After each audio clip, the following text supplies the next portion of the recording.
En esta asesoría virtual abarcaremos los temas del primer parcial de Química 1 y me gustaría comenzar con el concepto de la química. La química se puede definir como un conjunto de conocimientos que el hombre ha ido adquiriendo a través de la aplicación del llamado método científico. Esto se debe principalmente a que es el método científico el que permite que aquello que se observa sea comprobado. Este método consta de 5 etapas. Comienza con la observación. La observación consiste en examinar atentamente fenómenos que ocurren en la naturaleza que pueden ser percibidos a través de los sentidos humanos. Una vez que se observan estos fenómenos, se puede establecer una hipótesis, que es una explicación provisional de lo que se observa, y sus posibles causas. Esto quiere decir que al establecer nosotros la hipótesis estamos definiendo o determinando una relación causa y efecto de un específico fenómeno. Una vez que se tiene una hipótesis definida, se pasa a la tercera etapa, que es la de experimentación. En esta etapa se reproduce el fenómeno varias veces y se modifica alguna de las variables para apreciar una tendencia. Esto quiere decir que se modifica la variable con el fin de apreciar los cambios que ésta generará en el resultado. Una vez que se tienen los resultados, se pasa a la etapa de conclusión y análisis de resultados. En esta etapa se evalúan los datos recopilados y se llega a una conclusión. En esta etapa es en la cual uno decide si su hipótesis será correcta o incorrecta.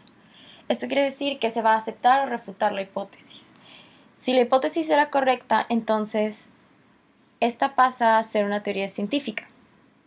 Sin embargo, si era incorrecta, entonces se replantea la hipótesis y se vuelven a llevar a cabo las etapas que siguen después de la hipótesis, que son la experimentación, la conclusión y análisis de resultados, y entonces, si la hipótesis es correcta, se llegará a la teoría científica. Además de etapas, el método científico consta de componentes. Estos componentes son principalmente el problema.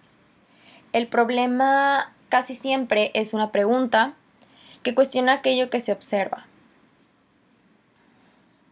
Por ejemplo, si se está hablando del fertilizante y el crecimiento de las plantas, se podría plantear un problema que se establezca como el agregar más fertilizante a las plantas hará que crezcan más. Ese sería un problema, dado que está cuestionando un fenómeno que se observa y asimismo se trata de una pregunta. Otro de los componentes son las variables. Estas variables se tratan de características del objeto estudiado que pueden medirse, lo cual es muy importante. Siempre hay que considerar que todas las variables deben ser medibles en tiempo y espacio. La variable independiente es aquella que cambia. Es la que tú como científico cambias con el fin de observar un cambio en los resultados. La variable dependiente es aquella que cambia en función del independiente. Es decir, que se puede establecer una relación entre ambas variables, como decir que la variable independiente es la causa y la variable dependiente es el efecto. La variable dependiente es aquella que cambia debido a que cambió la independiente, y es por ello que se dice que es dependiente de la independiente. La tercera y última variable es la controlada. Esta variable controlada, o variables, ya que pueden ser varias, no cambian, son estándar y se pueden definir como parámetros que certifican que se han tenido las mismas condiciones en todos los experimentos y que el cambio observado en la variable dependiente es en efecto a causa del cambio en la variable independiente y no a causa de cualquier otra variable que no se esté considerando. Es para esto que sirve la variable controlada, para garantizar que la relación causa-efecto sea certera. Finalmente, la hipótesis, como ya se explicó, es una explicación de el fenómeno que se está observando. Y es siempre de la forma de si esto, entonces esto.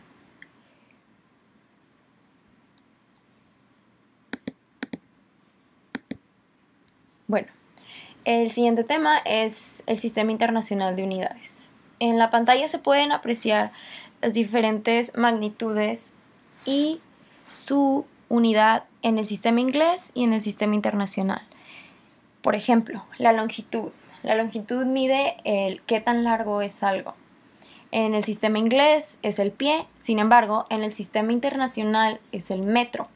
Aquí lo que nos interesa es el sistema internacional, ya que es el que se usa comúnmente. Por ejemplo, la masa en el sistema internacional es el kilogramo, la unidad. En tiempo es el segundo, en área es el metro cuadrado, volumen, metro cúbico, velocidad, metros por segundo, aceleración, metro por segundo cuadrado, fuerza, newton, trabajo y energía, joule, y presión, el pascal. Es importante que se considere que el sistema internacional es el que se utiliza comúnmente, entonces casi siempre vamos a encontrar las magnitudes medidas en estas unidades. Sin embargo, existen lugares en el mundo en los que todavía se usa el sistema inglés, por lo que es importante saber convertir las unidades. La conversión de unidades se puede hacer en base a este método que explico aquí. Por ejemplo, si deseamos convertir 87 kilómetros por hora a metros por segundo, lo que se hace es que escribes tu número con las unidades con el fin de que sea más fácil de apreciar y de comprender, kilómetro por hora, y lo multiplicas por lo que a continuación explicaré. Aquí, como el kilómetro está arriba, nosotros queremos eliminarlo y cambiarlo por el metro. Entonces, en una multiplicación, cuando tú quieres eliminar alguno de los factores, lo que haces es que esté abajo, ya que al estar multiplicándose arriba y abajo, se eliminan. Entonces, multiplicamos el kilómetro aquí abajo. Un kilómetro. Un kilómetro equivale a 1000 metros. Entonces, escribimos la equivalencia justo arriba de este. Esto hará que se nos tachen nuestros kilómetros y nos queden solamente metros. Sin embargo, nosotros también queremos convertir las horas a segundos, para lo cual nosotros tenemos que tomar la hora y ponerla ahora arriba, ya que hora la tenemos abajo en un principio.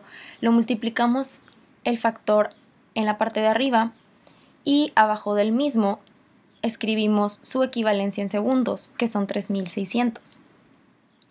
Una vez que tenemos este acomodo, podemos simplemente multiplicar los factores que tenemos arriba y los factores que tenemos abajo y dividirlos. Por ejemplo, en este caso multiplicaríamos 87 por 1000 por 1 y eso lo dividiríamos entre 1 por 3600. Esto nos da 24.166 metros por segundo.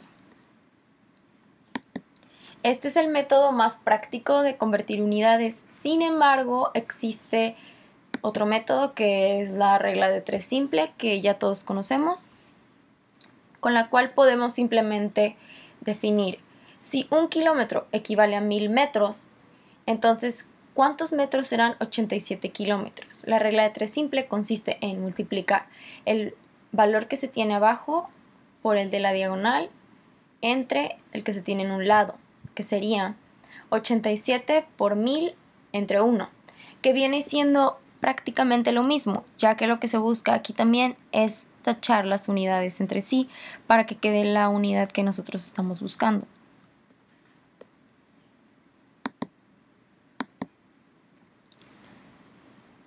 También existe la notación científica, la cual se usa muy comúnmente para números que son ya sea muy grandes o muy pequeños, ya que no se utiliza el escribir todo el número tan grande. Entonces, lo que hacemos es utilizar la notación científica. La notación científica se hace con el por 10 a alguna magnitud que nosotros definamos. Por ejemplo, aquí, nosotros para escribirlo en notación científica debemos contar el número de espacios que debemos recorrer desde el último número en donde tenemos nuestro punto hasta el segundo espacio, que sería aquí después del 1, ya que generalmente en la notación científica se deja un número, punto y lo que sigue. Entonces aquí nosotros queremos un 1.24 por 10 a la, y contamos. Aquí tenemos 1, 2, 3, 4, 5, 6, 7, 8. 8 espacios. Entonces será 1.24 por 10 a la 8. Esto se puede explicar con lo siguiente. 10 a la 8 equivale a esto. Y esto multiplicado por el 1.24 nos da exactamente lo mismo que tenemos aquí. Así como se usa para números grandes, como ya mencioné, se usa también para números muy pequeños. Por ejemplo, este que se tiene aquí. Aquí también contamos el número de espacios, sin embargo ahora lo contamos al revés. De este al último. Y contamos 1, 2, 3, 4, 5, 6, 7. Son 7 espacios, entonces yo tengo 1.0 por 10 a la menos 7. Menos se debe a que el espacio se recorrió hacia la derecha en lugar de la izquierda, entonces es negativo. Y pues se comprueba de la misma forma, 10 a la menos 7 equivale a esto, y esto por el 1 que tenemos aquí nos da exactamente el mismo número que tenemos aquí. Y pues la notación científica es muy útil, como ya dije, cuando se trata de números que tienen demasiadas cifras y que es, además de tedioso escribirlos, puede ocupar mucho espacio o alguna otra cosa, y es mejor representarlo con notación científica. Bueno, el siguiente tema es la materia. La materia se puede definir como todo aquello que tiene un lugar en el espacio. Esta materia consiste de propiedades tanto físicas como químicas. En primer lugar, las propiedades son básicamente las características que identifican a una sustancia. Las físicas son aquellas propiedades que son observables y que no ocurren cambios en su composición. Por ejemplo, el estado de la materia. El estado de la materia, ya sea sólido, ya sea líquido, no cambia la composición química de los materiales, sin embargo, cambia la física. Por otro lado, las propiedades químicas son aquellas que describen la capacidad de la materia de presentar cambios en su composición.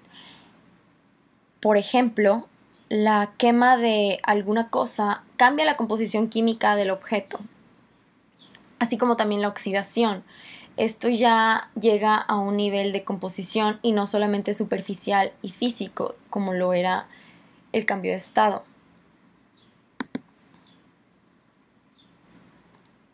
La materia está formada por átomos, y un átomo es la parte más pequeña de un elemento que conserva todas sus propiedades.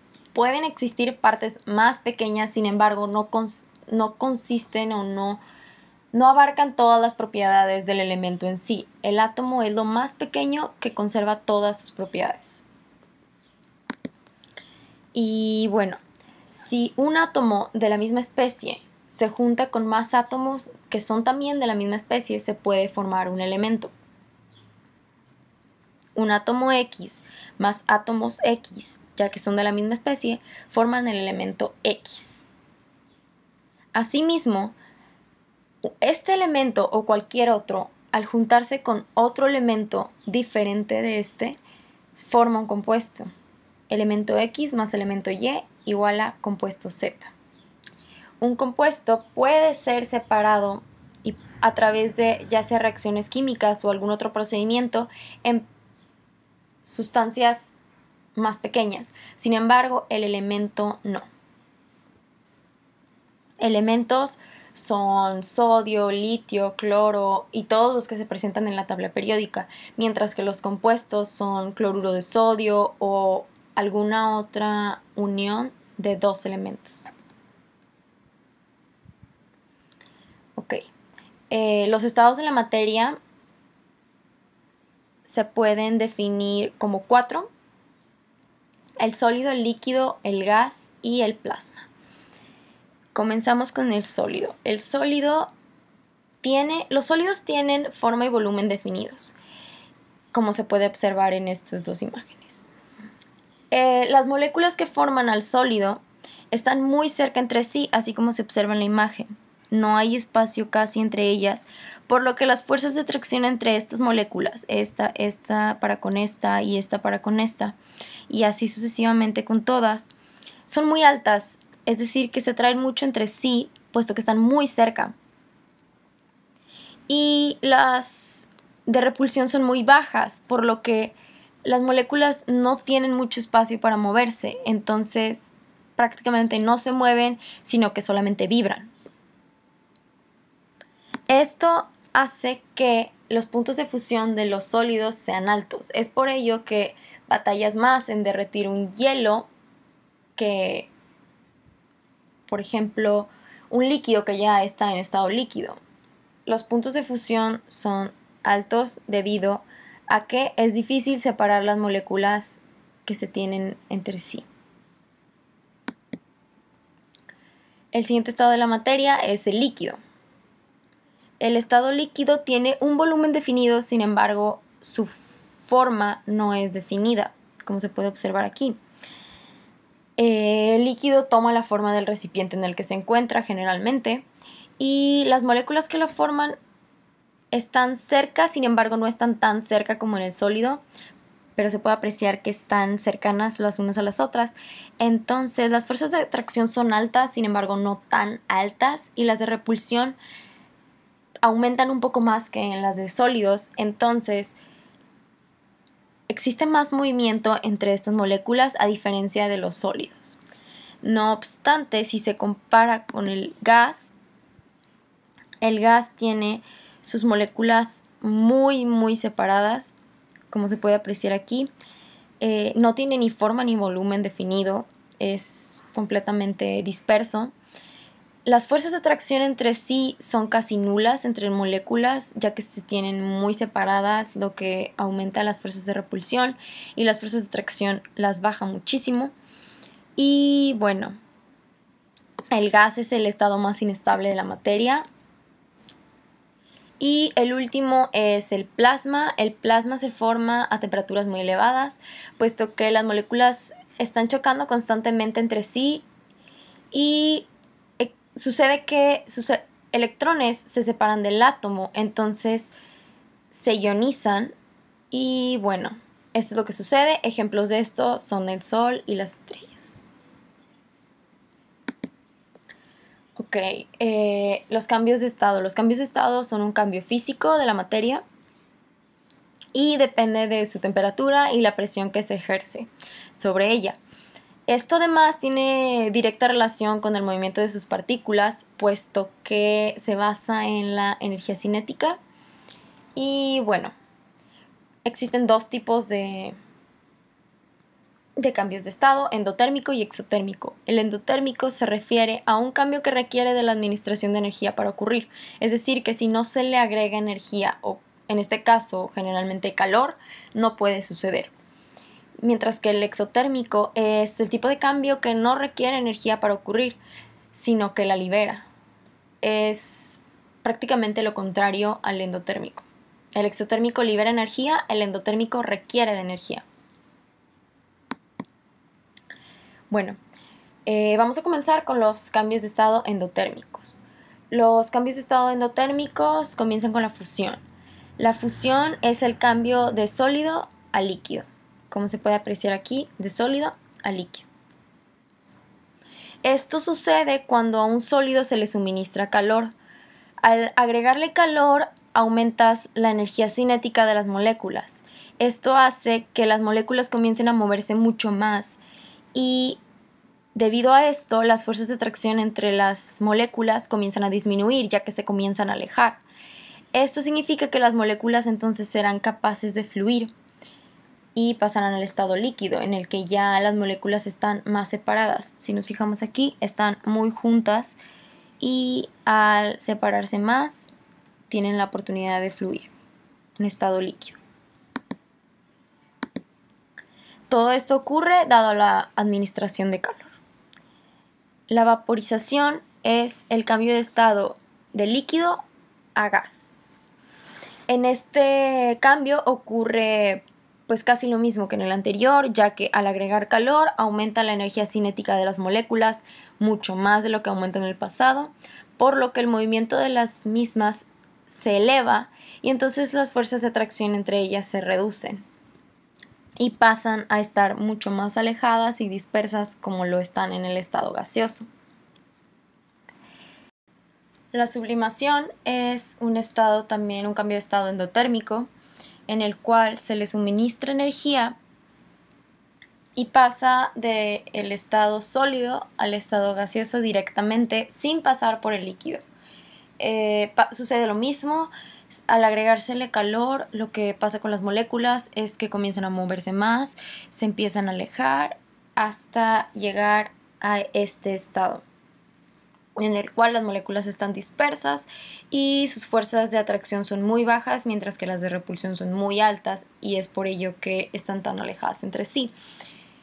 Es importante que se considere que la sublimación es una propiedad como tal de la sustancia o el elemento o de lo que se trate, ya que no cualquier sustancia se sublima, tiene que ser específico del elemento o la sustancia de la que se hable. Pasamos a los cambios de estado exotérmico. Los cambios de estado exotérmico, como ya mencionamos, son aquellos que en lugar de necesitar energía para ocurrir, liberan energía al ocurrir. Uno de estos es la condensación. La condensación consiste en pasar del estado gaseoso al estado líquido.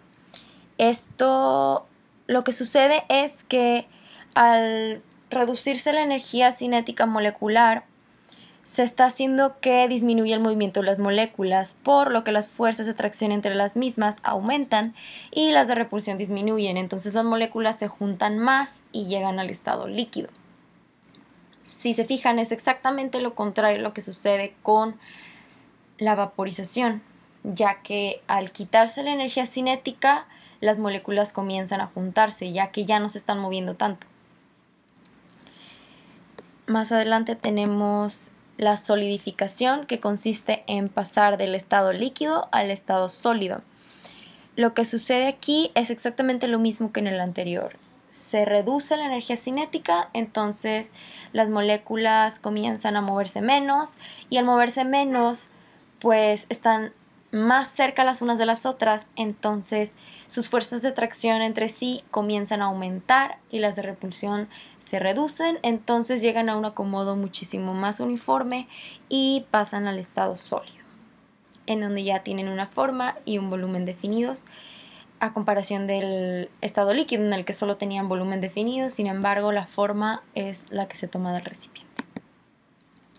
El último cambio de estado exotérmico es la deposición. La deposición es el pasar del estado gaseoso al estado sólido. Es igual que la sublimación, sin embargo, en sentido contrario, y también es una característica de específico elemento o sustancia o de lo que se hable, ya que no todos se pueden pasar por este cambio de estado. Y pues ocurre lo mismo que ya hemos estado comentando, que al reducir la energía cinética, pues se reduce el movimiento, las moléculas que forman el compuesto o la sustancia comienzan a juntarse más, y al juntarse más se van acomodando y toman forma y volumen, estando ya en el estado sólido. Es importante que se considere que para los cambios de estado, lo principal es enfocarse en qué sucede con la energía. Si se está aumentando la energía cinética de las moléculas, entonces se estará suministrando calor, lo que significa que es endotérmico. Lo que pasa casi siempre es que las moléculas adquieren más movimiento al agregársele calor, porque se está aumentando su energía cinética. Entonces las moléculas al moverse están más lejos las unas de las otras, entonces se separan más, se dispersan. Y lo contrario sucede cuando se les quita energía. Cuando se les quita energía, se comienzan a acercar más porque ya no se están moviendo tanto. Entonces es muy importante que siempre se considere qué está pasando con la energía cinética de las moléculas. Y entonces se sabrá qué está pasando con la materia.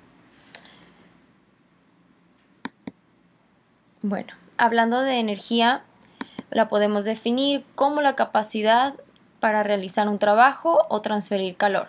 Esta energía siempre se mide ya sea en joules o en calorías. Es importante saber que una caloría equivale a 4.184 joules. Entonces se puede hacer la conversión fácilmente. Las kilocalorías solamente equivalen a 1000 calorías y los kilojoules a 1000 joules. Y bueno, la energía puede tomar diferentes formas.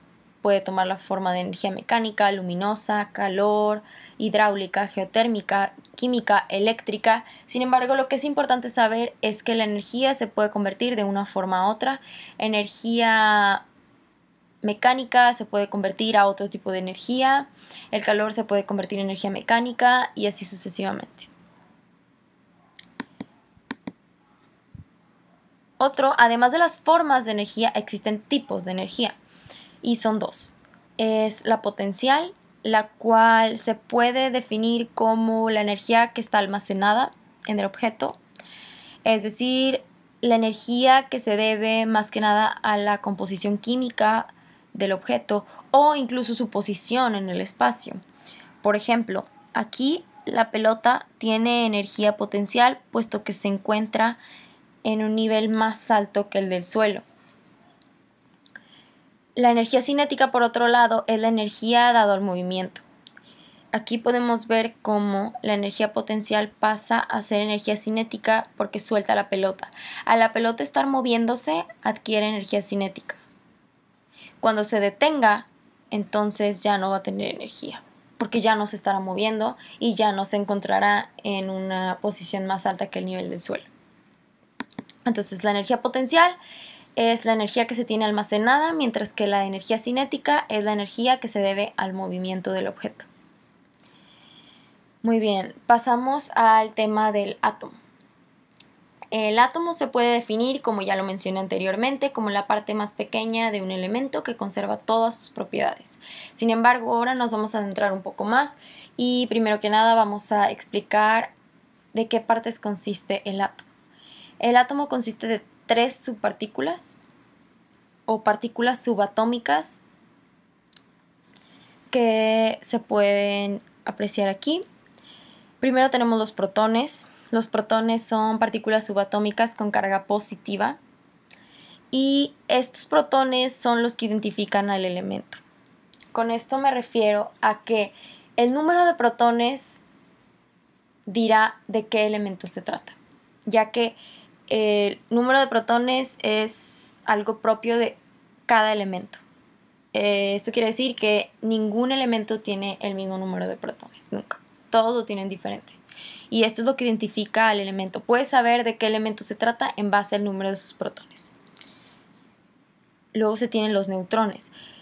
Los neutrones son partículas subatómicas que no tienen carga. Si se fijan, su nombre mismo lo dice, neutrones. Estos se encuentran, al igual que los protones, en el núcleo del átomo. Es decir, en esta partecita de aquí. Rojos protones, azules neutrones o al revés. El punto es que ambos se encuentran en el núcleo. Y tenemos los electrones también. Los electrones también son partículas subatómicas, sin embargo, estas cuentan con carga negativa. Y a diferencia de los protones y los neutrones, los electrones se encuentran en los orbitales del átomo, que son estos de aquí, y se encuentran girando alrededor del núcleo. Y bueno, es importante mencionar que la masa de los electrones es despreciable, mientras que la de protones y neutrones no lo es. Un átomo generalmente es neutro, ya que tiene el mismo número de protones y electrones.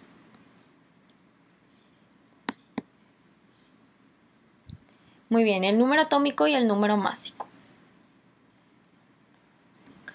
El número atómico se refiere al número que caracteriza a un elemento y siempre es igual al número de protones que tienen sus átomos. Esto quiere decir otra vez que no se repite ningún elemento, ya que como se mencionó es propio de cada elemento. Esto quiere decir que el número atómico es igual al número de protones, siempre. Y se representa con la letra Z, justo aquí. Siempre se escribe en la esquina inferior izquierda de el símbolo del elemento, que en este caso se pone como X, y Z es el número atómico. Mientras que el número másico se refiere al número de partículas en el núcleo. Y como ya vimos que los electrones están fuera del núcleo y además tienen una masa despreciable, el número másico se refiere solamente a la suma de protones y neutrones, como se menciona aquí. Y se representa con la letra A. Siempre un elemento va a estar representado de esta forma. Siempre lo que tengas aquí va a ser tu número másico y lo que tengas aquí va a ser tu número atómico. Entonces tú puedes determinar cuántos protones, cuántos neutrones y cuántos electrones tienes en base a solamente esta figura, ya que en Z tendrás el número de protones, que es igual al de los electrones. Claro, siempre hablando de un átomo neutro.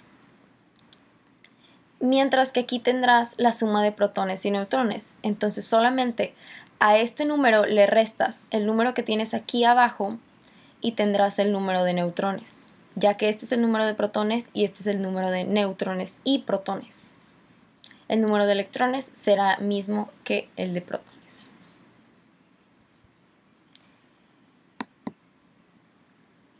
Muy bien, pasamos al tema de iones.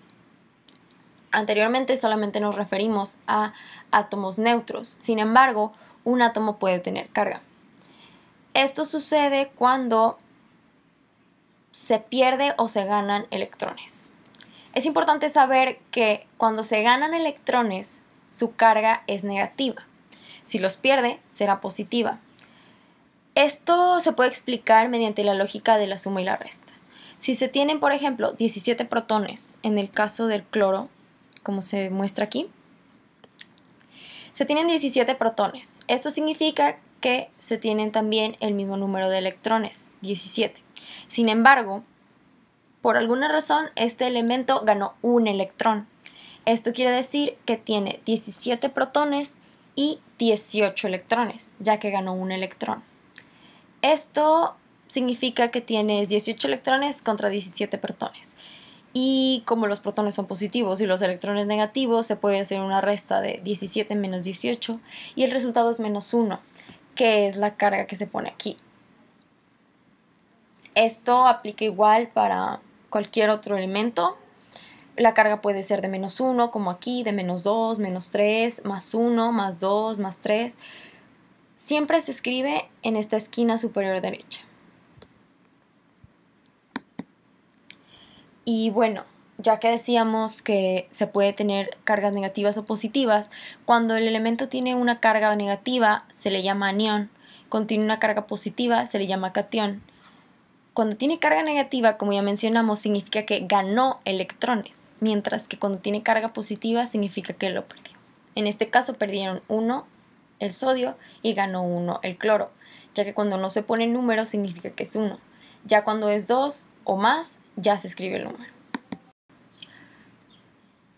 El siguiente tema son los isótopos. Los isótopos son átomos de un mismo elemento que poseen diferente número másico, y esto se debe a la diferencia entre su número de neutrones.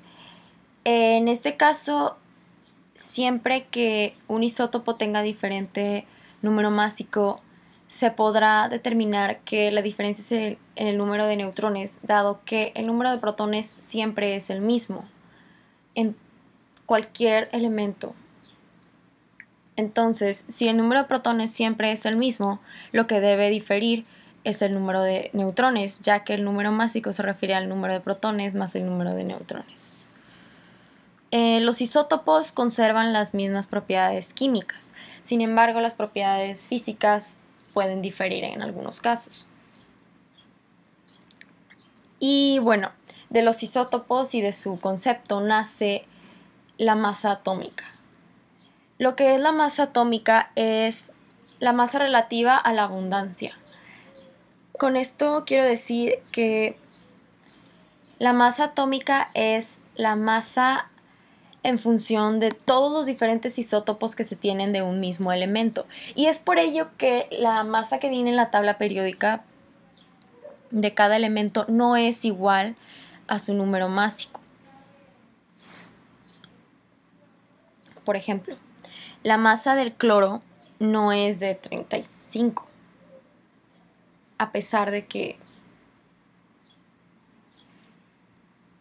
si se fijan, el cloro, por ejemplo, el cloro 35, que es el que tiene 35 de número másico, tiene una masa atómica de 34.97 y existe en un 75.76% en la naturaleza.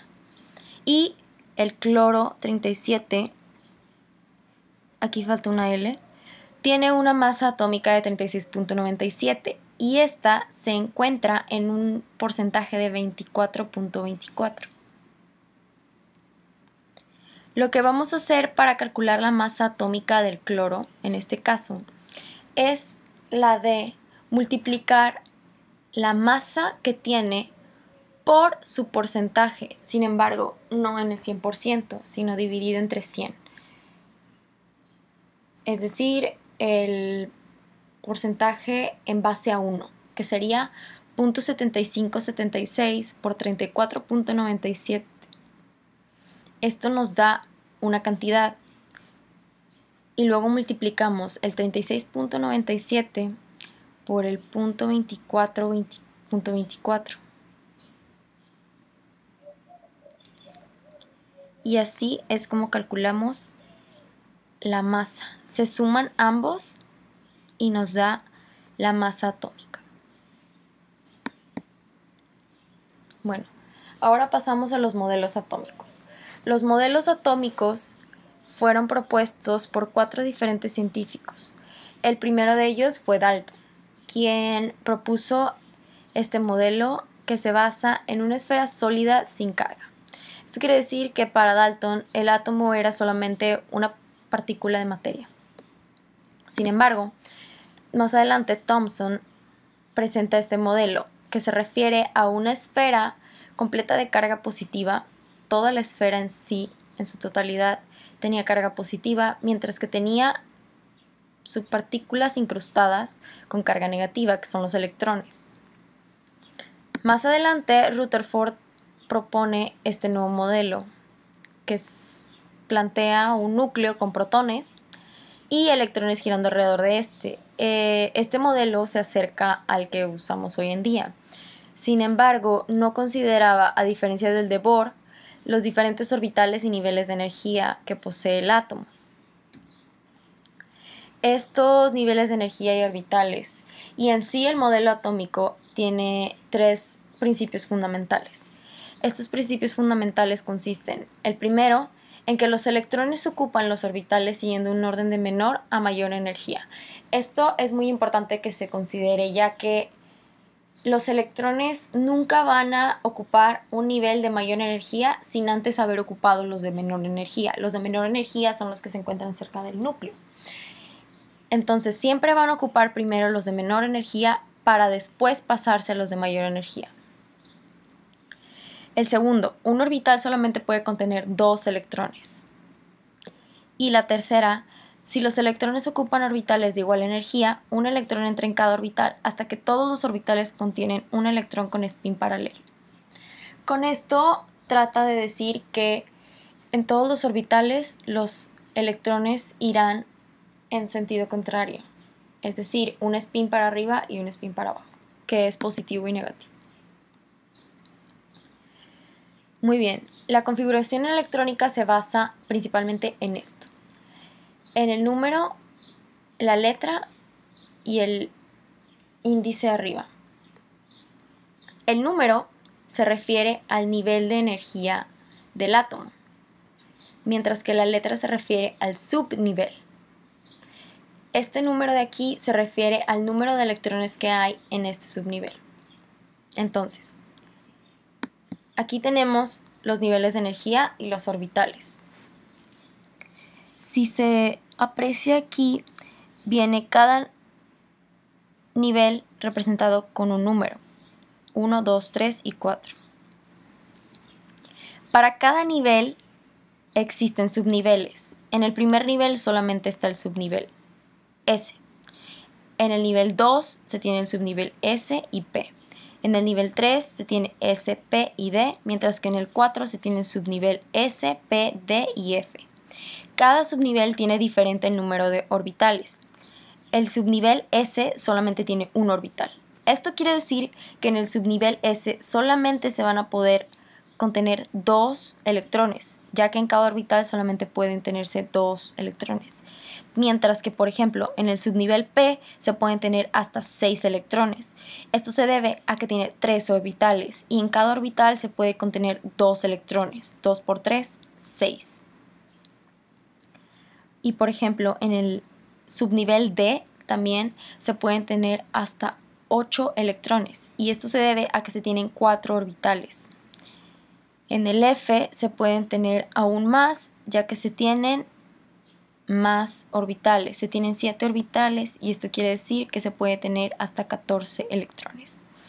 La energía va aumentando. Esto quiere decir que primero se van a ocupar este subnivel, después se va a pasar a este, más adelante a este y así sucesivamente. No se podrá ir primero a este subnivel sin antes ocupar este, ya que este tiene mayor energía que este. Y los electrones siempre ocuparán primero los subniveles y niveles de menor energía. Pasamos a la regla de la diagonal de la configuración electrónica. Lo que se hace para escribir la configuración electrónica para un elemento es que se escriben los niveles del 1 al 7, se escriben el subnivel S2, se escriben de nuevo del 2 al 7, del 3 al 6, y el 4 y el 5, y así sucesivamente con los subniveles P, D y F. Para cada uno se le pone el número de electrones que puede abarcar. En este caso el subnivel S solamente abarca 2 porque tiene un solo orbital. El subnivel P tiene 3 orbitales, entonces puede albergar hasta 6 electrones en cada uno de sus subniveles. El D tiene 5 orbitales, por lo que puede albergar 10. Y el F, al tener 7 orbitales, puede contener 14 electrones. Lo que se hace es dibujar flechas en diagonal hacia abajo de derecha a izquierda y el acomodo será de 1s2, 2s2, 2p6, 3s2, 3p6, 4s2, 3d10, 4p6, 5s2 y así sucesivamente hasta que se complete toda la hilera. Sin embargo, será muy raro que se necesiten todos para un mismo elemento. Lo que se hace es contar el número, como se ve aquí, contar el número de electrones que se tienen, ya que lo que se tiene aquí es el número de electrones. Entonces tú necesitas el número de electrones del elemento. En este caso el del cromo son 24. Entonces tú tienes que sumar 24 aquí. Entonces son 2 aquí. Sin embargo, hay que ser cuidadosos y hacerlo de la manera correcta, ya que nos puede pasar como en el primer caso que tenemos aquí, que lo escribamos mal. Esto es incorrecto, ya que se tiene aquí que tú tienes 1s2, 2s2, 2p6, 3s2, 3p6, 4s1 y 3d5. Esto es imposible que suceda debido a que aquí te sobra un espacio para un electrón y tú ya estás poniendo los demás acá. Eso es imposible debido a que los electrones siempre ocuparán primero los niveles de menor energía y subniveles. Entonces siempre ocuparán primero aquí este. Van a ocupar los dos lugares y después van a ocupar acá estos. El que no se va a completar va a ser este porque este es el de mayor energía. Entonces hay que tener mucho cuidado con acomodarlos específicamente como deben ser. En base a la configuración electrónica también podemos dibujar diagramas de orbitales. Estos se hacen con flechas hacia arriba y hacia abajo, indicando los espines de cada electrón. Y bueno, lo que tenemos que hacer es establecer la configuración electrónica para el elemento. Por ejemplo, el sodio, al tener 11 electrones, su configuración electrónica es de 1s2, 2s2, 2p6, 3s1.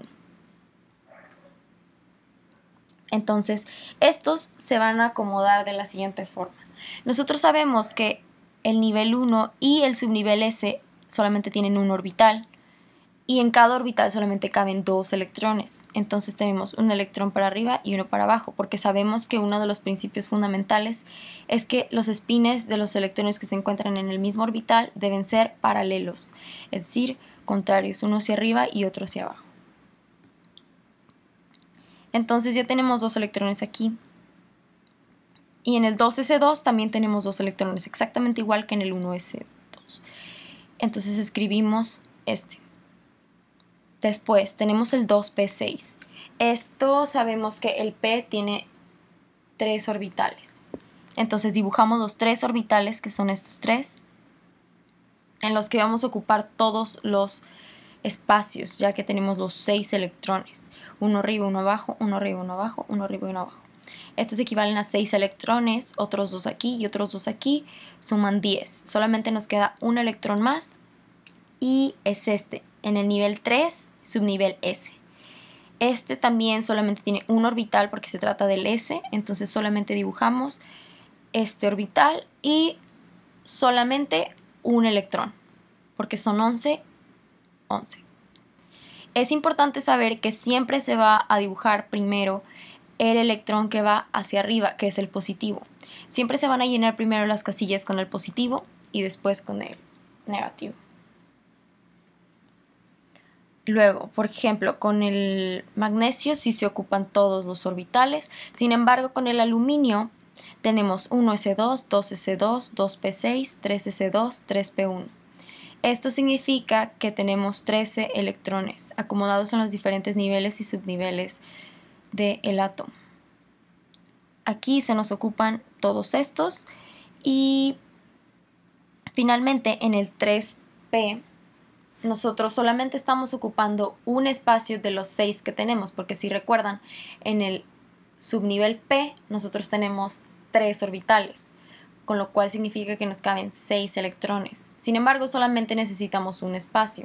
Lo único que hacemos es ponerlo simplemente en un orbital hacia arriba y dejar los demás espacios solos. Es importante que, a pesar de que no se utilicen estos 2 orbitales, se dibujen porque este subnivel tiene específicamente 3 orbitales. Muy bien. Y bueno, aquí están los dos en conjunto, como en la imagen pasada.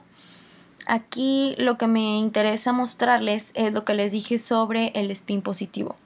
Siempre se va a dibujar primero el spin positivo y ya cuando se completen los positivos, entonces se comenzarán a dibujar los negativos.